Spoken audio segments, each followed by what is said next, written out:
सीतापुर नाम का एक गांव था। उस गांव में राजू नाम का एक लड़का रहता था। उसके पिताजी एक किसान थे और उसकी माँ घर में काम करती थी। एक दिन राजू अपने पिताजी से कहता है, पिताजी, हमें एक बकरी लेनी चाहिए। अरे अभी पैसे नहीं है हमारे पास, जब पैसे आएंगे तब लेंगे। बहुत दिन होते हैं और राजू के पिताजी एक बकरी लेते हैं और राजू उसे जंगल में चराने के लिए ले जाता। एक रात उस गांव में एक चुड़ैल आती है। कितने दिन हो गए, एक भी शिकार नहीं मिला, कोई भी इंसान घर के बाहर नहीं निकलता। वो चुड़ैल चलते चलते राजू के घर तक वो चुड़ैल उस बकरी को लेकर जंगल में चली जाती है और उसे वहां मारकर उसका खून पीने लगती है और कहती है, अरे इसका खून तो बहुत ही स्वादिष्ट है, आज से मैं बकरी ही खाऊंगी। दूसरे दिन राजू उठकर देखता है तो उसे बकरी दिखाई नहीं देती। वो तुरंत अपने पिताजी को आवाज देता है, अरे पिताजी, बाहर आइए, हमारी बकरी दिखाई नहीं दे रही। उसकी आवाज सुनकर पिताजी बाहर चले आ जाते हैं और उससे कहते हैं, अरे क्या हुआ, क्यों आवाज दे रहे हो? पिताजी, हमारी बकरी दिखाई नहीं दे रही। तुमने उसे रात को ठीक से बांधा था ना? हाँ पिताजी, मैंने उसे ठीक तरीके से बांधा था। राजू के पिताजी उससे कहते हैं, ठीक है मैं जंगल में जाकर देखता हूँ, तुम गांव में देखो को। राजू के पिताजी जंगल में चले जाते हैं। वहां पर चुड़ैल बकरी का खून पीकर मस्त से सोई हुई होती है।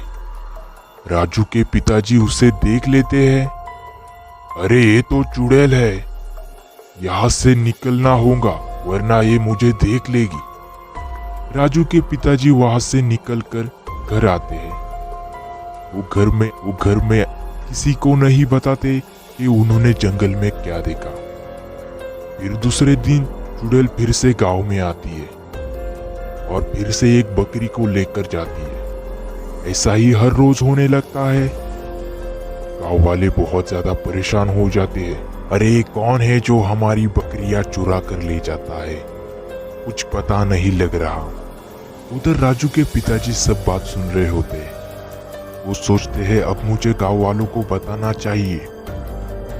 अरे मुझे पता है ये बकरियां कौन चुराता है।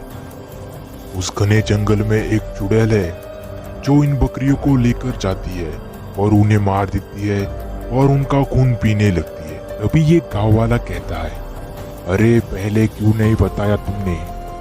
अरे मैं डरा हुआ था इसलिए नहीं बताया। वो सब छोड़ो, अब हमें ये सोचना होगा कि इस चुड़ैल को कैसे मारें। मुझे एक तांत्रिक का पता है जो हमें इस चुड़ैल से बचा सकता है। दूसरे दिन सभी गांव वाले तांत्रिक के घर जाते हैं। वहां जाकर सब कुछ बताते हैं क्या गांव में क्या हो रहा है। तांत्रिक कहता है, तुम चिंता मत करो, कल गांव में आऊंगा और उस पर कुछ उपाय निकालूंगा। दूसरे दिन तांत्रिक गांव आ जाता है। तांत्रिक सबको कहता है, एक बकरी लेकर आओ। गांव वाले एक बकरी लेकर आते हैं। तांत्रिक उस पर कुछ मंत्र करता है और कहता है, जैसे ही चुड़ैल इस बकरी का खून पिएगी तो वो चुड़ैल मर जाएगी। तो एक रात होती है और चुड़ैल फिर से गांव में आती है। उसे रास्ते में ही वो बकरी बंधी हुई दिखाई देती है और वो कहती है, अरे आज तो शिकार बहुत जल्दी मिल गई, आज तो मुझे ज्यादा घूमना ही नहीं पड़ा।